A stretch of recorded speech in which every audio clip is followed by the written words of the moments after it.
Iran వద్ద దాదాపు 450 కిలోల అత్యంత శుద్ధి చేసిన యురేనియం నిల్వలు ఉన్నట్లు అంచనా. దీనిని ఉపయోగించి అణ్వాయుధాలు తయారు చేయకుండా నిరోధించడమే అమెరికా ప్రధాన ఉద్దేశం.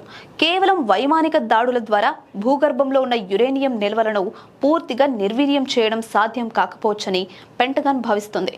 అందుకే ప్రత్యేక బలగాలను ఇరాన్లోకి పంపి ఆ నిల్వలను నేరుగా స్వాధీనం చేసుకునే ప్రణాళికలను అధ్యక్షుడు డొనాల్డ్ ట్రంప్ పరిశీలిస్తున్నారు.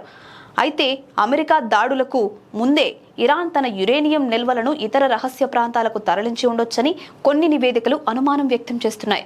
ఒకవేళ ఇరాన్ స్వచ్ఛందంగా తన యురేనియం నిల్వలను అప్పగించేలా దౌత్యపరమైన చర్చలు కూడా ఒకవైపు జరుగుతున్నాయి.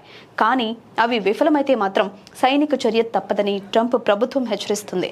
అదే జరిగితే అమెరికా చరిత్రలోనే ఇది అత్యంత ప్రమాదకరమైన సంక్లిష్టమైన సైనిక చర్యగా నిపుణులు అభివర్ణిస్తున్నారు. ఇరాన్పై దాడి ప్రారంభమై ఇప్పటికే నెల దాటింది. సాధ్యమైనంత త్వరగా యురేనియంను స్వాధీనం చేసుకుని యుద్ధం ముగించాలని ట్రంప్ సర్కార్ భావిస్తుంది. అయితే ఇరాన్ నుంచి తీవ్ర ప్రతిఘటన ఎదురుదాడులు ఎదుర్కోవాల్సి ఉంటుంది. మరోవైపు పాకిస్తాన్ వేదికగా ప్రస్తుతం అమెరికా ఇరాన్ దౌత్యవేత్తల మధ్య శాంతి చర్చలు జరుగుతున్నాయి. ఒకవేళ అన్ని సజావుగా సాగితే అమెరికా తన భూతల దాడి ప్లాన్ను విరమించే అవకాశాలున్నాయి.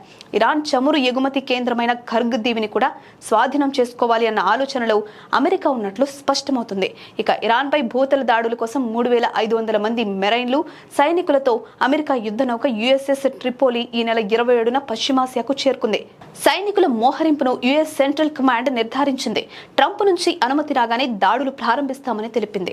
ఈ దాడితో ఇరాన్ ప్రధాన ఆర్థిక వనరుగా ఉన్న ఖర్గ్ దీవిని స్వాధీనం చేసుకోవాలని అమెరికా భావిస్తుంది. అయితే ఇరాన్ ఐఆర్జీసీని ఎదుర్కోవడం అమెరికా సైనికులకు కత్తి మీద సాము లాంటిదే. తమ భూభాగంలోకి అమెరికా సైనికులు అడుగు పెడితే సవాలుగా మారి వెళుతారని ఇప్పటికే ఇరాన్ హెచ్చరికలు జారీ చేసింది.